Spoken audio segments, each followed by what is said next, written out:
Imagine for a second that you could put a literal padlock on a daydream. Oh, wow.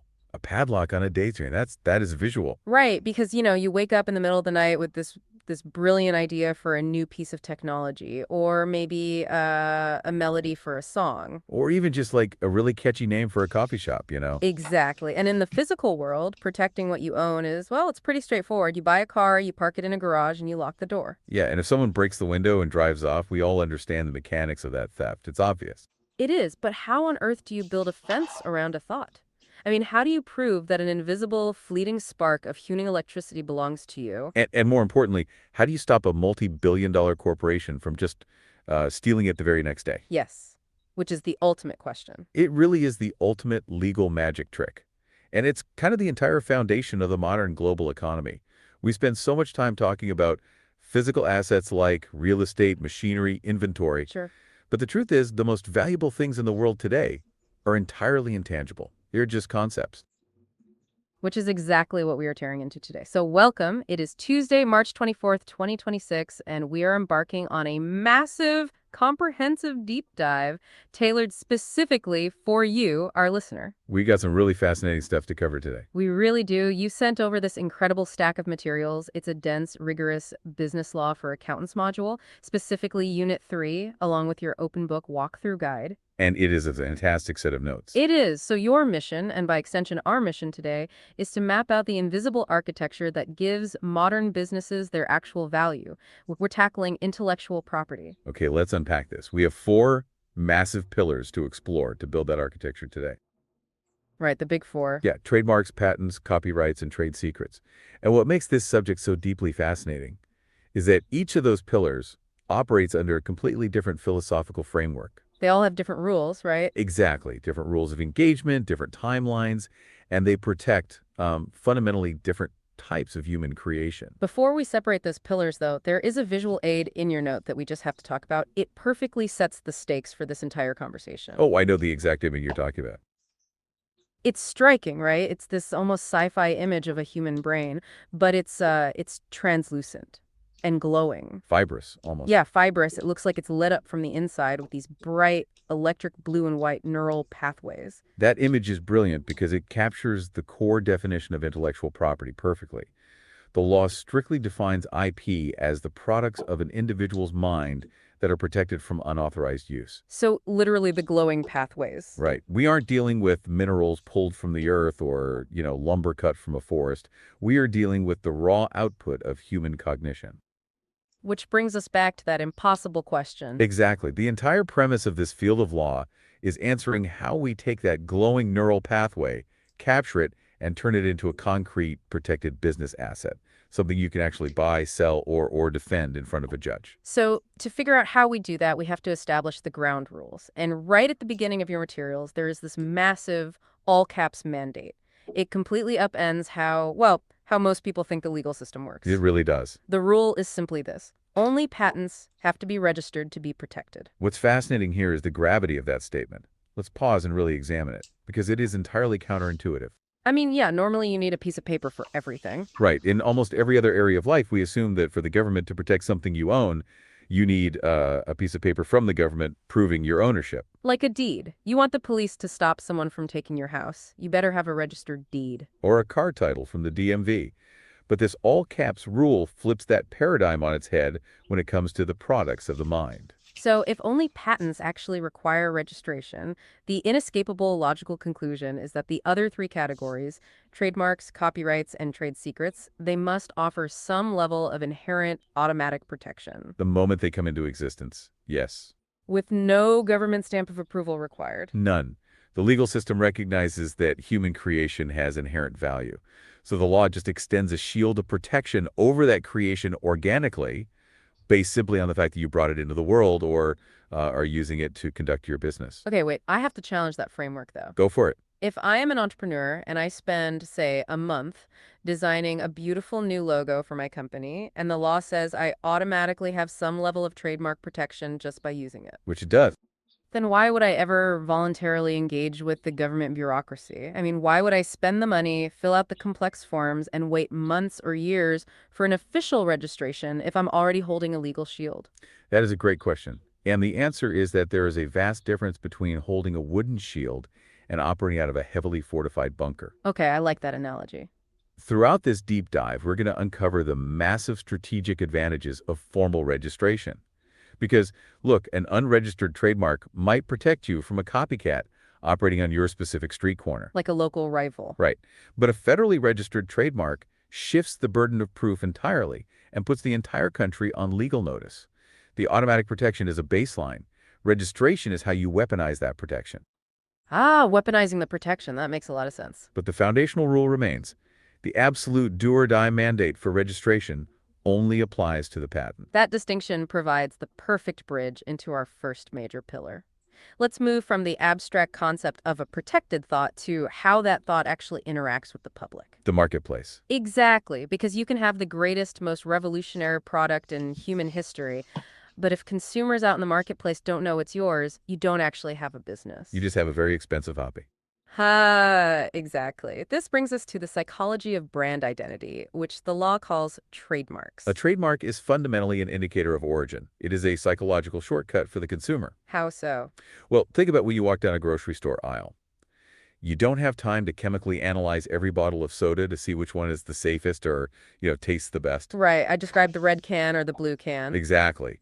You rely on the trademark, the logo, the name, the specific color scheme to guarantee that the liquid inside that bottle came from the specific manufacturer you trust. And the definition provided in your source material is incredibly precise. A trademark is a distinctive mark, motto, or symbol used in commerce to identify the manufacturer or seller of a good. And your notes offer two of the most potent visual examples in corporate history. Yes, first, the solid black Nike swoosh. No words, just that simple, dynamic curve. And second, the bold, capitalized text. Just do it. Those two examples beautifully illustrate the two absolute requirements for a trademark to exist. Which are? First, it must be distinctive. It cannot just blend into the background of the English language. It has to stand out as a unique identifier. Okay, distinctive. And the second? Second, it must be used in commerce. The law does not reward hoarders. Hoarders? Wait, what do you mean by that? I mean, you cannot just sit in your basement, draw 100 cool logos, register them all, and then wait to sue people who accidentally use them. Oh, like trademark trolls. Exactly. You must actively be using the mark to sell goods. Now, there is a slight exception. You can register it if you have a bona fide intent to use it in commerce within 6 months. But you have to actually use it. I want to drill deeply into that first requirement, though. Distinctiveness, because distinctive sounds like a really subjective judgment call. What looks distinctive to me might look generic to you. It sounds subjective, but looking at your materials, the law has actually engineered a very rigorous, objective hierarchy to measure distinctiveness. Yes, the 5-level grid. Exactly. And understanding where your brand falls on this grid dictates exactly how much armor you get in a courtroom. It is a sliding scale of legal power. The materials explicitly note that the top 3 levels on this grid receive automatic protection, right? Yes, the top 3. You don't only prove to a judge that consumers recognize your brand. The inherent nature of the word itself grants you the shield. Oh, our listeners got something to share. Let's hear it. So Nike would be fanciful. Would that be correct? That is a wonderful observation. It absolutely is. You've hit on something key here. Okay, let's unpack this. When we look at Nike, you are seeing a perfect blend of two things we're discussing. That swoosh logo is an immediate indicator of origin. But the word Nike itself, it's actually a very powerful example of a highly distinctive arbitrary mark. Yes, if you look at the 5-level grid we're about to dive into, Nike sits right at the top. The word Nike is a real word. It's the Greek goddess of victory. But the word has zero logical connection to athletic shoes, apparel, or commerce in general. By applying that arbitrary word to their products, Nike instantly created a massive legal fortress around their brand. And we see that same defensive instinct in their motto, just do it. That phrase is a very strong suggestive mark, which also gets automatic protection. So when you say Nike with defensive, you're noticing they've layered protection, an arbitrary name, a suggestive slogan, and a simple dynamic logo. They use every tool available to make their brand distinctive and therefore defensible. They've mastered the strategic toolkit we're mapping out today. The inherent nature of the word itself grants you the shield. Exactly. The top 3. You don't have to prove to the judge that consumers recognize your brand. So let's start at the very top of the mountain, the absolute platinum standard of trademark protection, the fanciful mark. The strongest of them all. The definition here is that the mark consists of invented words with absolutely no linguistic significance outside of the mark itself. They are contrived, completely made up. Nonsense words. Right. And the examples listed are Titans, Kodak, Xerox, Google, Pepsi, Exxon, Clorox. To understand why a fanciful mark is so powerful, you have to put yourself in the shoes of a defense attorney trying to protect a copycat. Okay, playing defense. If I invent a completely nonsensical word like Kodak and start selling cameras, and then you start selling cameras and you also call them Kodak, you have absolutely no defense. I can't just say it's a camera word. Right. You cannot stand in front of a judge and say, Your Honor, Kodak is just a common term for capturing light on film. No, it isn't. Before George Eastman arranged those specific letters in that specific order, the word did not exist in the human consciousness. Wow. So it's purely theirs. Exactly. Therefore, 100% of the meaning associated with that word belongs exclusively to my company. It is an impenetrable legal fortress. Because you cannot accidentally infringe on a word that doesn't exist. It's brilliant. You are essentially forcing the copycat to admit they stole it because there is no alternative explanation. Yeah. Okay, moving one step down the grid, we have the arbitrary mark. Now, these are real words. You can find them in the dictionary. But they're used completely out of context. They have zero logical relationship to the goods or services being sold. We already saw this with Nike, but the prime example here in the notes is Apple. This relies on a cognitive disconnect. If you are operating an orchard and selling literal physical fruit, you cannot trademark the word apple. It's just the name of the object. Right, that would be absurd. But if you take that word and apply it to microchips, to glass screens, and software, you have severed the word from its original meaning.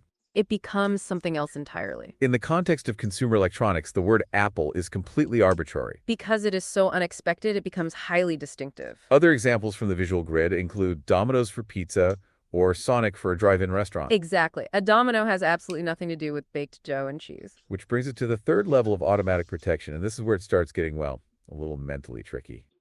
The suggestive mark. This is a fun one. The rule here is that the word implies or hints at the nature of the goods, but it does not directly describe them. It forces the consumer's brain to make a tiny split-second leap of imagination to connect the name to the product. The examples in the text are Dairy Queen, Netflix, Holiday Inn, Microsoft, and Pinterest. So how does the leap work?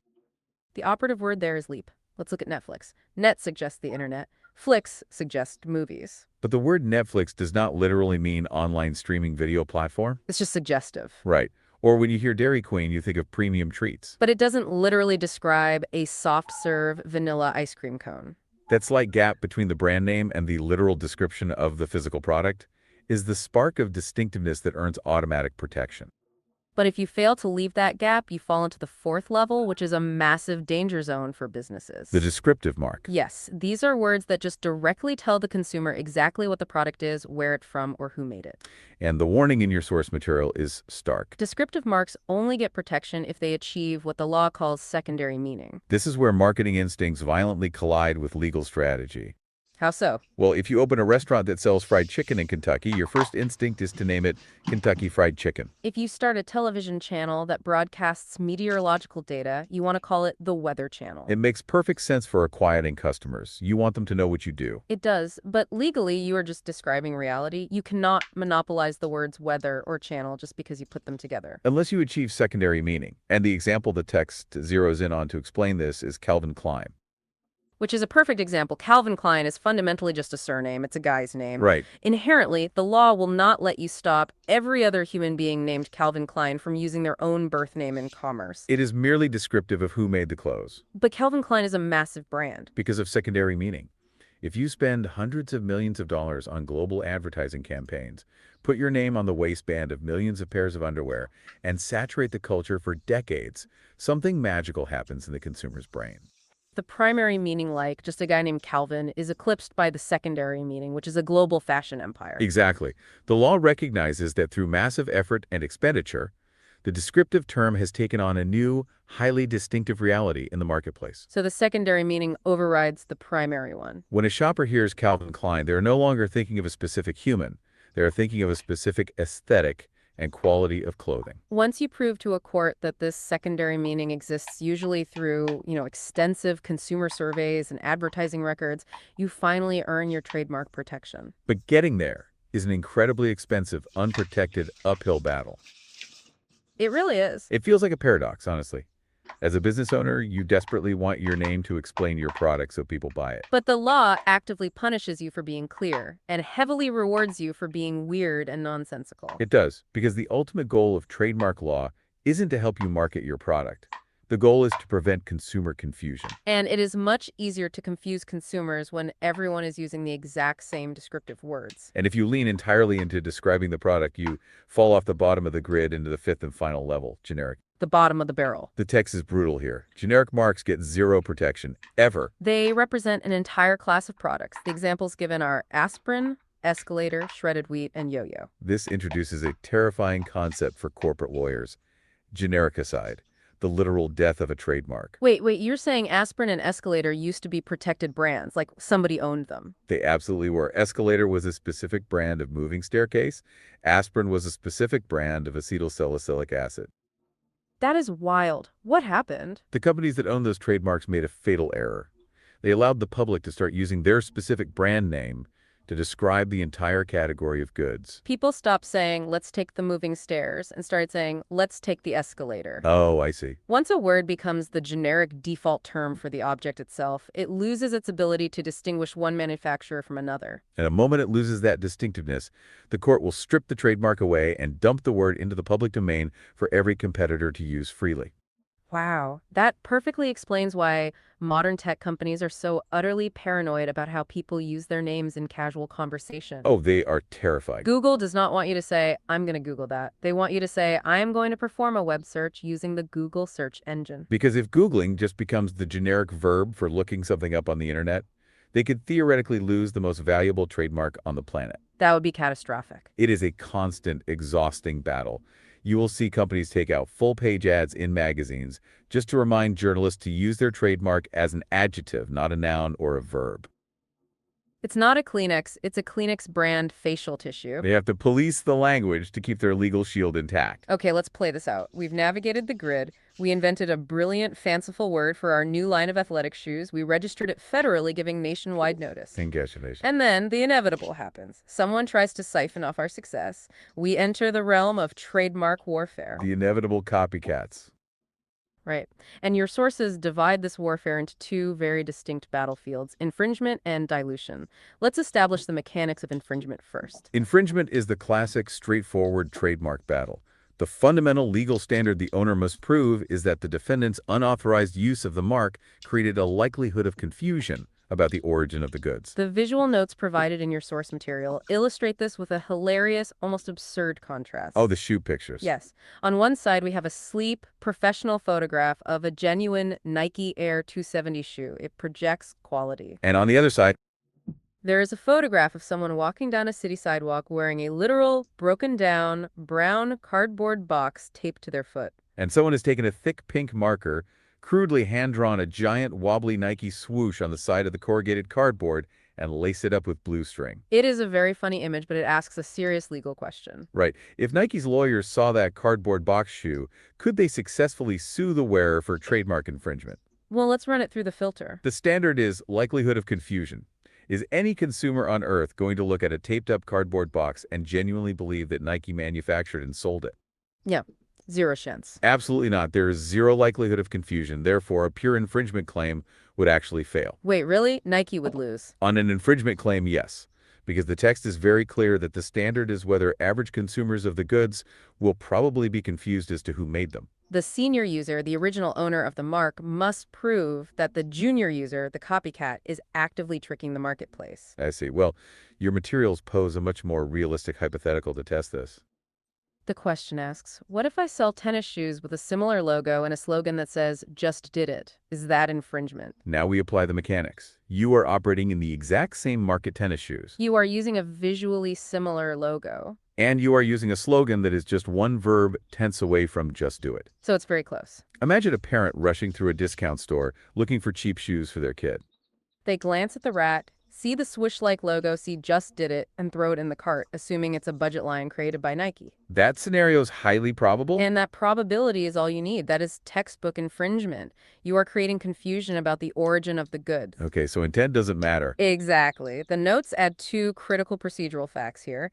First, the trademark owner does not have to prove that the copycat acted intentionally. So if I made up just did it completely independently, If you genuinely came up with it on your own, having lived in a cave and never heard of Nike, doesn't matter. ignorance of the trademark is not a defense against infringement. Wow. Second, back to our golden rule, the owner does not strictly need a registered mark to sue, although having the federal registration makes proving ownership infinitely easier. So that is the first battlefield.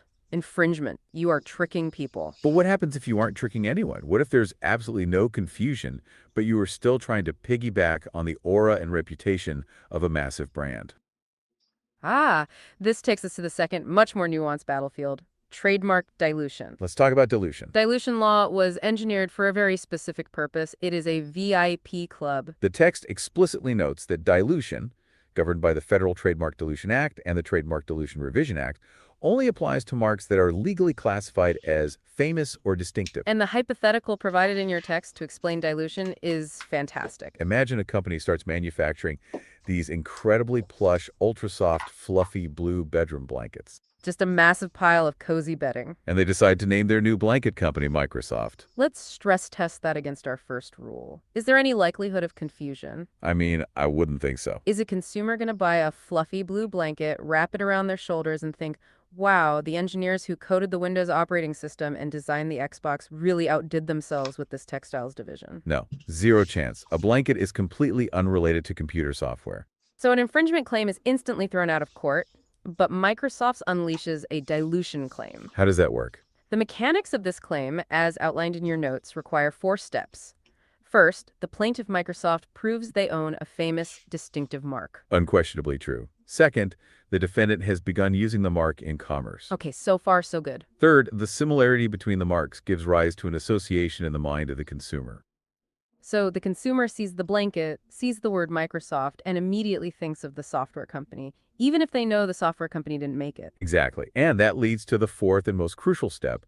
That association impairs the distinctiveness of the famous mark. The text explains the specific harm here beautifully. It says the use of the word for a blanket would trivialize the software company's mark. It blurs the distinctiveness. Blurting, that's a great word for it. It's like taking a crystal clear, high-definition photograph and smudging it with your thumb. That's a perfect way to describe it.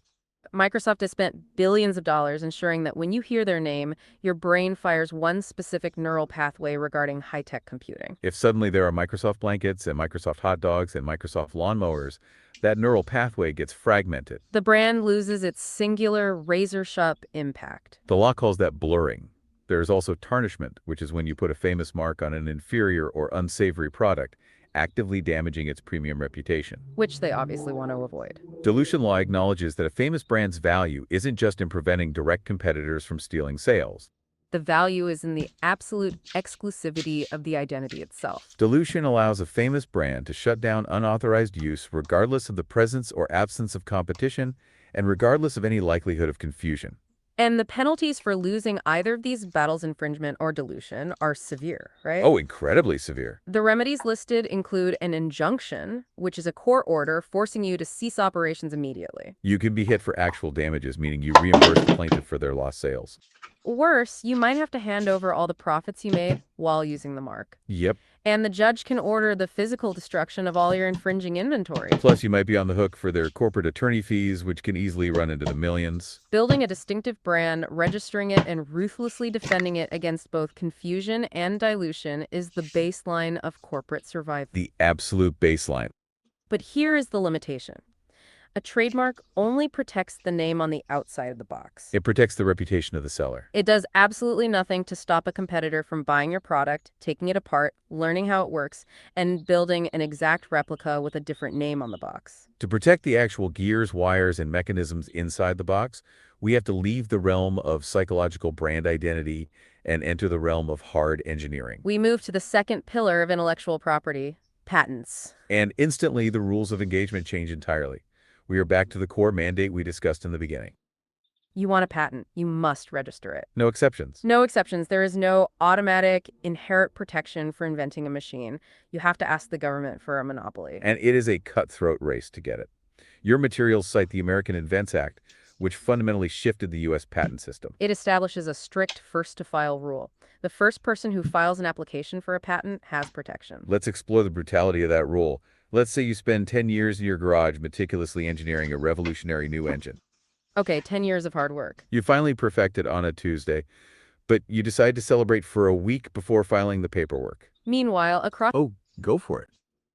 So like a patent, like is it just the idea of it, or is it like actually you have to actually have it already made before you patent it?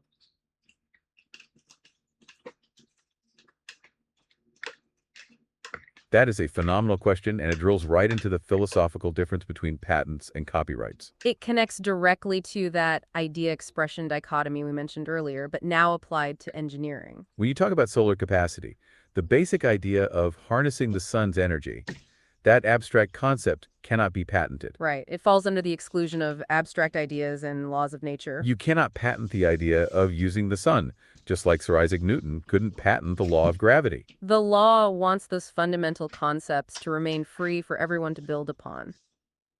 But you absolutely have to have the invention physically organized and realized before you file for the patent. You need to have invented or discovered a new and useful process or machine. The patent office isn't giving you a 20-year monopoly on a brilliant daydream. You have to submit highly detailed schematics and documentation showing how your specific novel machine or process actually functions. That is the crucial difference.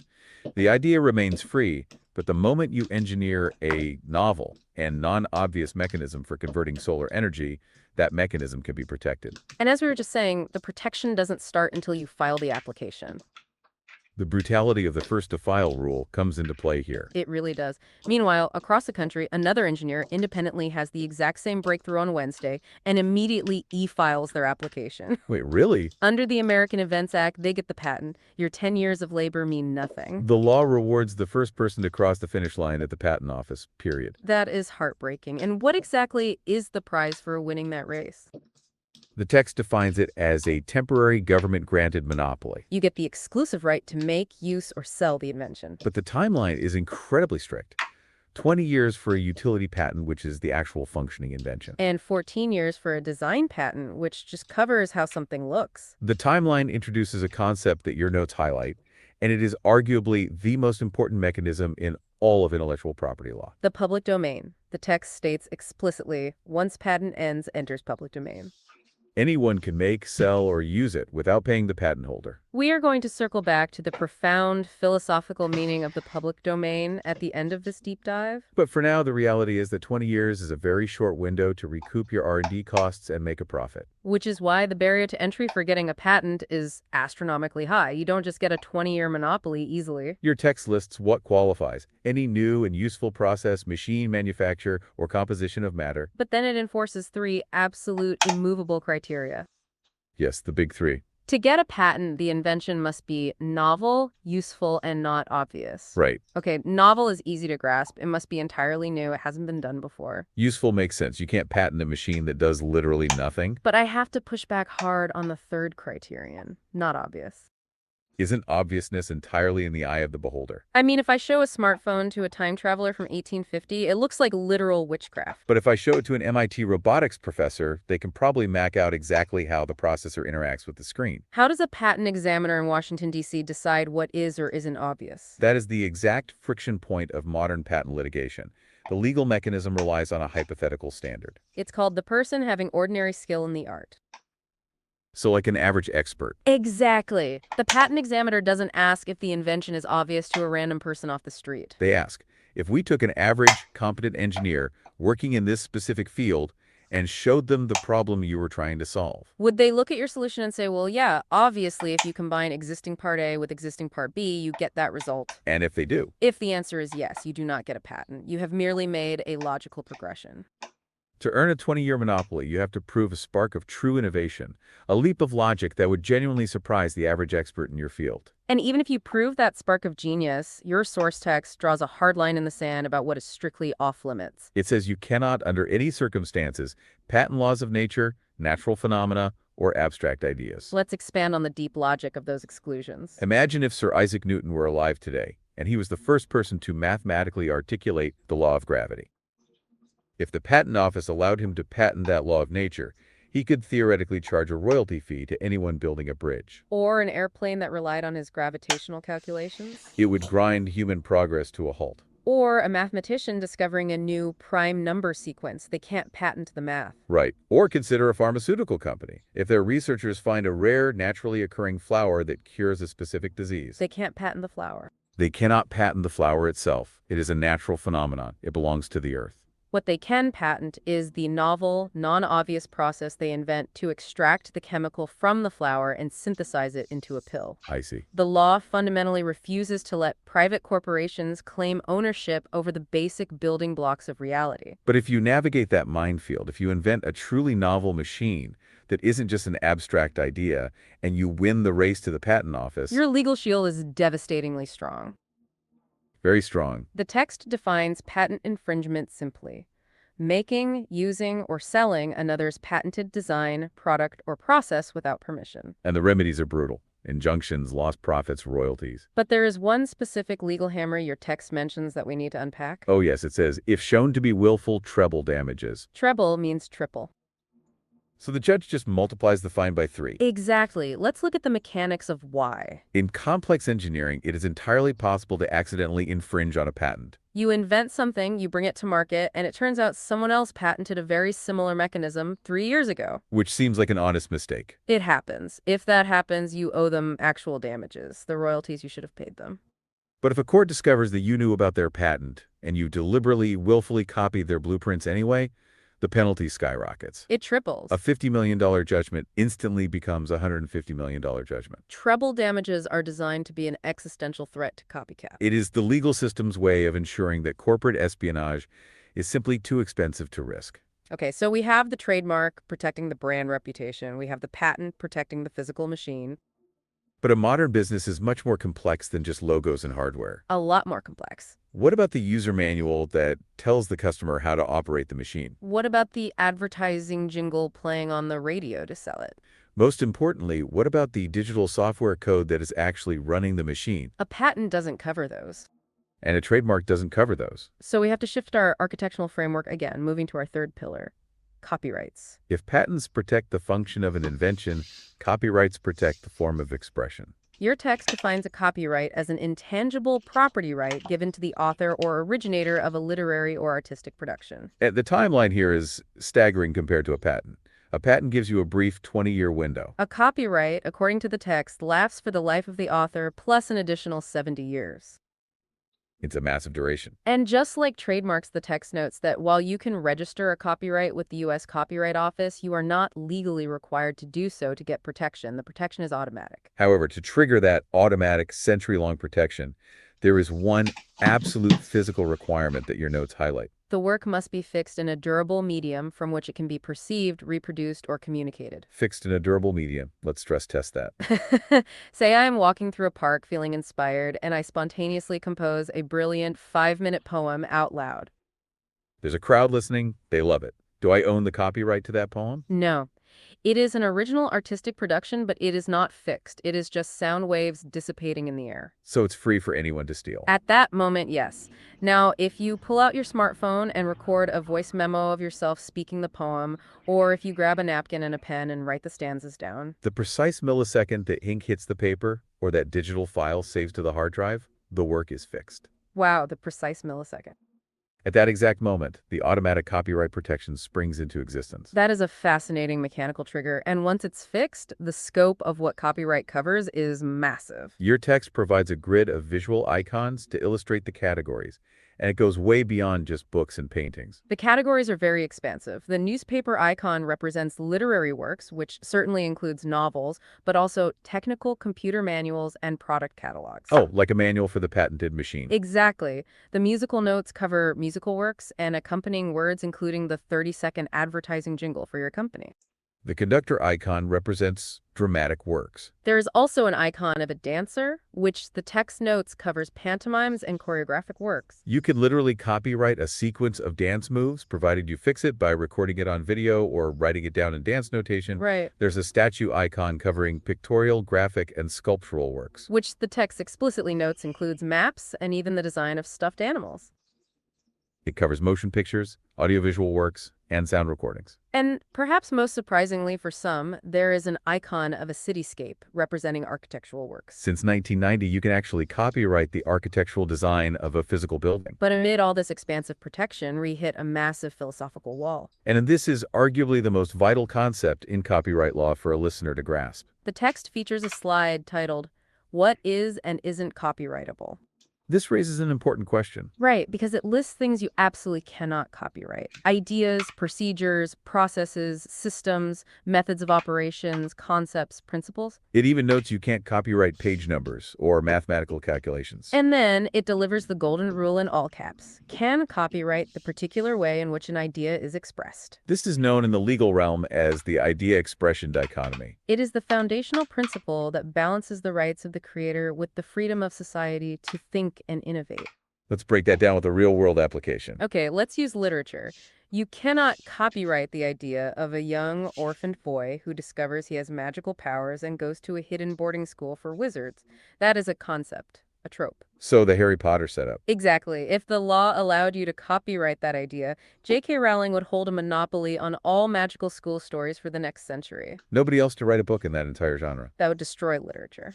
What the law does allow her to copyright is her specific, unique expression of that idea. She owns the specific words arranged on the page. She owns the specific character names like Harry Potter and Albus Dumbledore. She owns the specific, intricate sequence of events that happen in her novels. So the overarching idea remains free. Right, the idea remains free for society to use, interpret, and build upon. Only the exact, fixed expression is protected. Which brings us to a wildly complex conundrum highlighted in your source material. The intersection of creative expression and functional machines. Section 8-3 explicitly tackles copyright protection for software. Oh, software. This is a big one. Because writing software code is a massive gray area. It is a highly structured written language, like a book. But it performs a mechanical function, like an engine. How did the law handle that? It was a massive debate, but ultimately the text states that the Computer Software Copyright Act added computer programs to the list of protected creative works. The law decided that coding is fundamentally an act of creative expression. Because there's more than one way to write code. Precisely. There are 1,000 different ways a programmer can write the code to achieve the exact same functional result. Therefore, the specific source code read by humans and the binary object code read by computers are protected as literary works. But your text includes a massive carve-out regarding software. It expressly states that copyright protection does not extend to the look and feel of the computer program, general appearance, menus, screen displays. Yeah.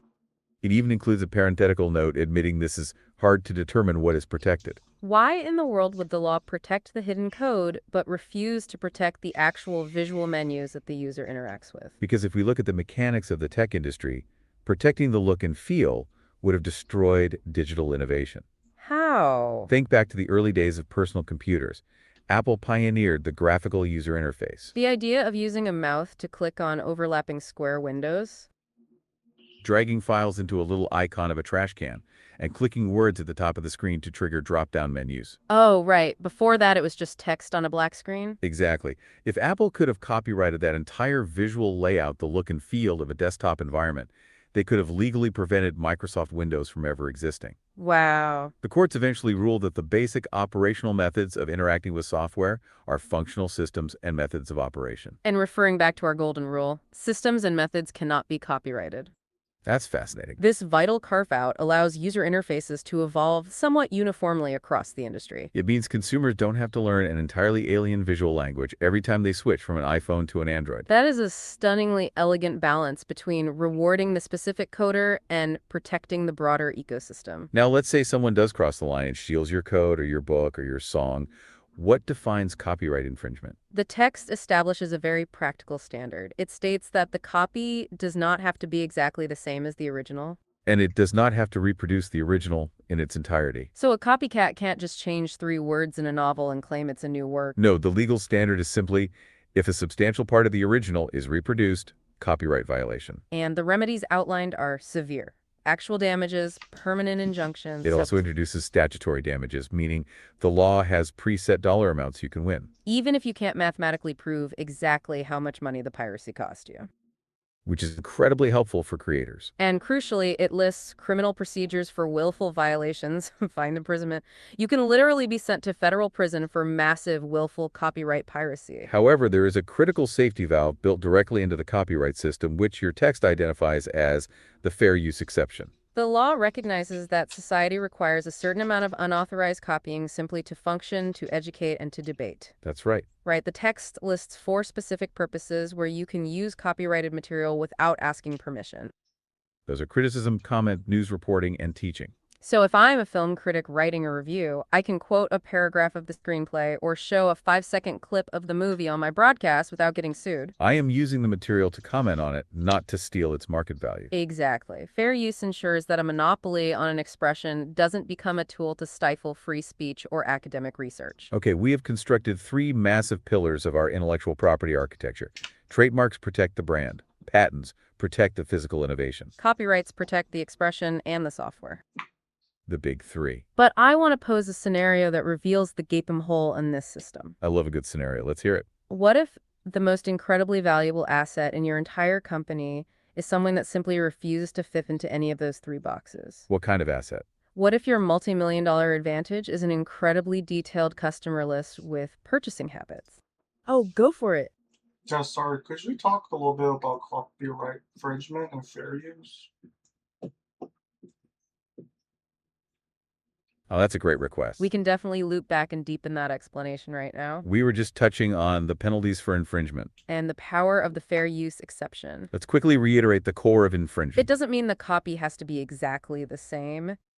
Right, it just has to reproduce a substantial part of the original work. So even if someone only uses a few key paragraphs from your book, Or maybe the chorus from your song. if that part is substantial and recognizable, it's a violation. The remedies are very serious, including injunctions and statutory damages. And even potential criminal penalties if it's willful. But the safety net we mentioned is fair use. That's the part that is really crucial for students and creators to understand. It's the law saying there are 4 specific authorized ways to copy. Those are criticism, comment, news reporting, and teaching. The main purpose of fair use is to avoid stifling public discourse. So using a photograph in a news report about the artist is fine. Using that same photograph to sell your own calendar would be infringement. The intent matters for the fair use defense. You're using it to talk about the art, not replace the art. Okay, that was a quick review of that area. Thank you for pulling us back to clarify that section. It's all about that beautiful balance. Exactly. The system tries to reward creators, but also enable society to learn. Now back to our architecture problem. Yes, we've protected the brand, the machine, and the expression. But what about that list of purchasing habits? Or the proprietary way you organize your logistics warehouse. Or the secret blend of 11 herbs and spices used to bread your chicken? Let's run those assets through the filters again. They are not physical machines or manufacturing processes, so they fail the test for a patent. Right. They are not creative, artistic expressions fixed in a medium for the public, so they fail the test for copyright. And they are not identifying logos used in commerce, so they fail the test for a trademark. Furthermore, let's say you did invent a novel process. But you realize you absolutely do not want your monopoly to expire in 20 years. You don't want it to enter the public domain for your competitors to use. How do you protect an asset indefinitely without telling the government about it? This brings us to the 4th and final pillar, the indestructible asset, trade secrets. The indestructible asset. I like the sound of that. The definition of a trade secret in your materials is elegant in its simplicity. It is information of commercial value, such as customer lists, plans, and research and development that make an individual company unique. And that would have value to a competitor. And the absolute superpower of this category is highlighted right beneath the definition. No registration requirement protects both the ideas and their expression. This is the exact opposite of a patent. To get a patent, the government forces you to publish the exact, highly detailed blueprints of your invention for the entire world to read. A literal blueprint for your competitors to look at. Yes. A trade secret requires 0 public disclosure. You don't file a form, you don't alert the patent office. You just keep your mouth shut. And as long as you can effectively maintain that secrecy, the protection lasts forever. It never expires.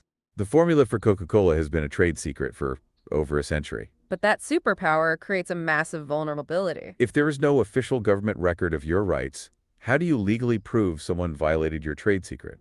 Well, what do you mean? Because if I lock myself in a kitchen and spend 10 years independently experimenting until I accidentally recreate the exact formula for Coca-Cola, Haven't broken the law, right?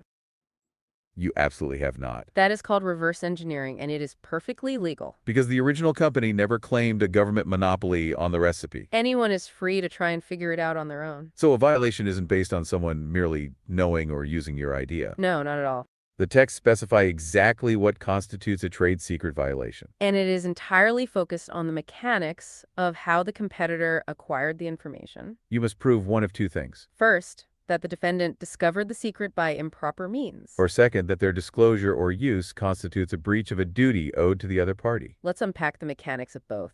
Improper means is the realm of corporate espionage. It means the competitor bypassed the law. They hacked your internal servers. They planted a listening device in your boardroom. They broke into your R&D facility. They stole the information through an illegal act. Straight up spy movie stuff. Exactly. Breach of a duty owed, however, is far more common. And it usually involves the rogue employee. When a company hires a chemical engineer to work on a secret formula, they make that engineer sign a rigorous non-disclosure agreement. An NDA. Okay. That contract creates a legal duty owed to the company. If that engineer decides to download the formula onto a thumb drive and sell it to a rival company for a massive payday, They have fundamentally breached that duty. that is the exact example your text provides. Stealing confidential business data. And when a competitor or an employee crosses that line, the legal retaliation is multi-layered and severe. The text lists 3 distinct avenues of punishment. Let's go through them. First, a standard tort action where the company sues civilly for massive financial damages. Second, the Uniform Trade Secret Act, which the text notes has been enacted by most states. This is to standardize the rules of these lawsuits across state lines. But the third avenue is where things get truly intense. The Economic Espionage Act. The inclusion of the Economic Espionage Act in your materials highlights a massive shift in how the government views intellectual property. Historically, if... So you're saying that the only way there could be infringement on trade secrets is if they violate an NDA, or is the trade secrets protected in another way, like a patent? For example, if they somehow found, Yep, go on. like if they somehow independently found a recipe that's exactly the same as their trade secret on accident, or like independently. That is a phenomenal follow-up question. And it brings us right back to that key distinction. If you independently found the recipe, even by accident, you have committed zero legal violation. Absolutely zero. That is the core vulnerability of the trade secret. The law does not protect the idea itself. It protects the company's efforts to keep that idea a secret. If they failed to keep it secret, or if you figured it out on your own. Then you are completely free to use it because no theft occurred. That's why we said reverse engineering is perfectly legal. It fundamentally is. The violation is all about the method of acquisition. We were actually just about to clarify the 2 methods of violation you asked about. The NDA violation, the breach of duty owed, is one specific way. But the other is the improper means. That is completely separate from an NDA. That includes direct corporate espionage, hacking, planting bugs, or physically breaking in to steal the recipe. That is where the Economic Espionage Act comes in. Historically, if one company stole a secret from another company, it was a private civil dispute. They sued each other, paid a fine, and moved on. Just the cost of doing business. But in the modern era, the federal government recognized that trade secrets are the actual backbone of the American economy. Proprietary algorithms, aerospace schematics, pharmaceutical data. So the government stepped in. The inclusion of the Economic Espionage Act in your materials highlights that shift. Because it makes the theft of a trade secret a federal crime.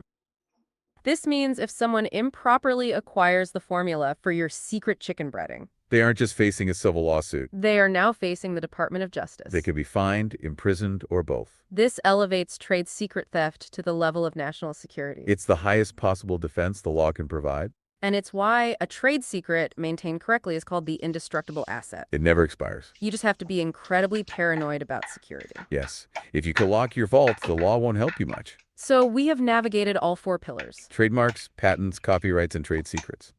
We have mapped out the architecture of invisible value. Now, what does this all mean for the graduate in business? The competency listed in your notes is to differentiate these 4 types of IP. The real skill is choosing the right legal weapon for the job. If you invent a completely new type of solar panel mechanism, You need a patent, and you must file immediately to get a 20-year monopoly. If you write the user manual for that solar panel, That's a fixed expression, so you use copyright for life plus 70 years protection. if you create a unique name and logo to sell the panel, That's the trademark, giving you protection in the marketplace. and if you develop a top secret process for finding the most profitable installation sites, You keep that absolute secret forever under trade secret law. you use the entire toolkit. The modern economy is built on these overlapping shields. It's a complex but ultimately logical system. Thank you so much for bringing us such a great topic today. We hope this deep dive helps you map out that invisible architecture. We covered a ton of ground, from fanciful words to the public domain. Absolutely. Until next time, keep those brain pathways glowing. Keep inventing.